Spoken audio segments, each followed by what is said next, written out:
तो दोस्तों, आज मैं आपको सुनाऊंगा एक ऐसी कहानी जिसे सुनकर आपको भी ये यकीन हो जाएगा कि अगर हम लाइफ में सही रास्ते पर चलते रहें तो सही जगह तो पहुंच ही जाते हैं।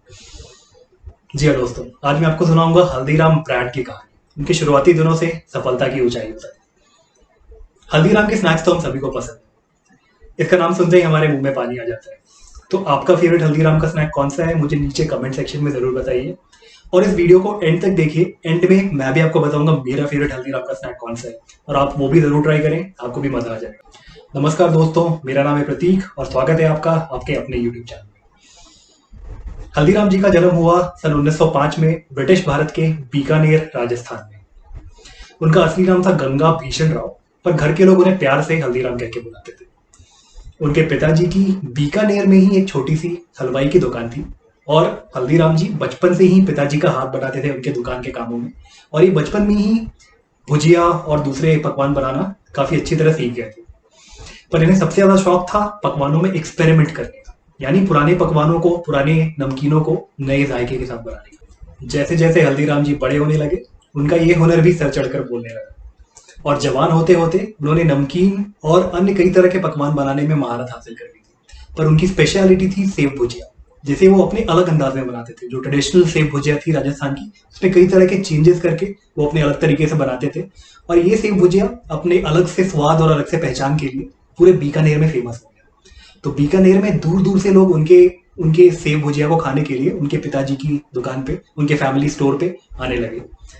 तो ऐसा कई सालों तक चलता रहा, लेकिन फिर कुछ सालों बाद एक दिन कुछ पारिवारिक क्लेश की वजह से हल्दीराम जी को अपना फैमिली होम छोड़ना पड़ा, अपने जॉइंट फैमिली से अलग होना पड़ा, और अपने फैमिली बिजनेस को भी पीछे छोड़कर अपने बीवी बच्चों के साथ एक नए घर में शिफ्ट होना था। बहुत मुश्किल जरूर था, पर हल्दीराम जी ने बड़ी ईमानदारी से सोचा। उन्होंने सोचा कि अगर मुझ में एक हुनर है तो मैं उस हुनर को यूज करके अपना और अपने परिवार का पेट आराम से पाल सकता हूँ। यही बात सोचकर उन्होंने एक छोटा सा बिजनेस वापस से शुरू किया। बहुत छोटी सी रकम लगाकर उन्होंने एक बिजनेस वापस शुरू किया और थोड़े थोड़े पैसे जमा करने शुरू किए। वो और उनकी पत्नी मिलकर उनकी फेवरेट भुजिया और दूसरे नमकीन वगैरह बनाते थे, और वो जाकर उन्हें पूरे बाजार में घूम घूम कर बेचते थे, और ऐसे करके थोड़े थोड़े पैसे कमाते थे। और इस तरह से पैसे इकट्ठा करने के बाद उन्होंने कुछ समय के बाद एक छोटी सी दुकान किराए पर ली उसी बाजार में, और फिर वहां से अपने बिजनेस को ग्रो करना शुरू किया। बस फिर क्या था, देखते ही देखते उनके इस नई दुकान पे भी उनके फैमिली बिजनेस की तरह लंबी लाइन लगने लगी ग्राहकों की, और फिर धीरे धीरे ये बिजनेस ग्रो करने लगा। कुछ ही सालों बाद हल्दीराम जी बीकानेर के मोस्ट सक्सेसफुल बिजनेसमैन में गिने जाने लगे, और 1937 में शुरू हुई उनकी ये हल्दीराम ब्रांड कुछ सालों बाद पूरे राजस्थान में फेमस हो गई। अब बारी आई उनके इस बिजनेस को भारत के दूसरे हिस्सों में एक्सपैंड करने का, और इसकी शुरुआत भी बाई चांस हुई। एक बार जब हल्दीराम जी कलकत्ता गए अपने किसी काम से, तो वहां उन्होंने अपने दोस्तों और रिश्तेदारों को अपनी भुजिया खिलाई, और उन लोगों को ये बहुत पसंद आई। और उन लोगों ने बहुत ज्यादा जिद की इनसे कि आप अपना बिजनेस को कलकत्ता में लेकर आए। तो उनके बहुत ज्यादा कहने के बाद और बहुत ज्यादा सोच विचार करने के बाद हल्दीराम जी ने कलकत्ता में अपने ब्रांड की एक फैक्ट्री लगाई।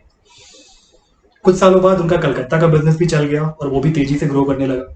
इसके बाद उन्होंने 1970 में कलकत्ता से भी बड़ा प्लांट लगाया जयपुर में, और इसके बाद एक एक करके देश की राजधानी दिल्ली में, फिर नागपुर में, ऐसे करते करते इनका बिजनेस भारत के कई हिस्सों में एक्सपैंड होता गया।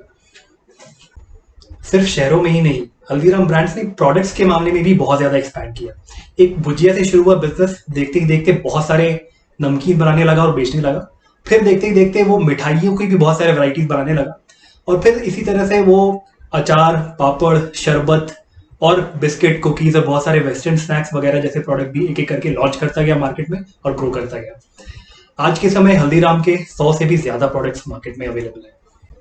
2003 में हल्दीराम ने रेडी मिक्स फूड या कन्वीनियंस फूड की एक रेंज स्टार्ट की, जिसके बाद वो भारत ही नहीं विदेशों में रह रहे भारतीयों के घरों में भी पॉपुलर हो गया। इसके बाद वो दिल्ली, कोलकाता, नागपुर, नोएडा जैसे अन्य शहरों में भी उसने अपना रेस्टोरेंट स्टार्ट किया। आज हल्दीराम के प्रोडक्ट्स 80 देशों में बेचे जा रहे हैं। आज के समय में हल्दीराम जी के बेटे और उनके पोते पोतियां इस बिजनेस को चला रहे हैं और ग्रो कर रहे हैं।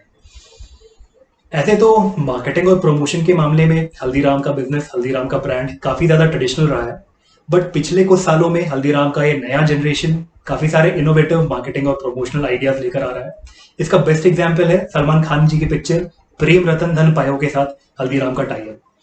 इस पिक्चर में कई जगह दिखाया गया है हल्दीराम के ब्रांड को, हल्दीराम के पोस्टर्स को, और कई जगह इस फिल्म के कैरेक्टर्स को हल्दीराम के प्रोडक्ट्स कंज्यूम करते हुए भी दिखाया गया है।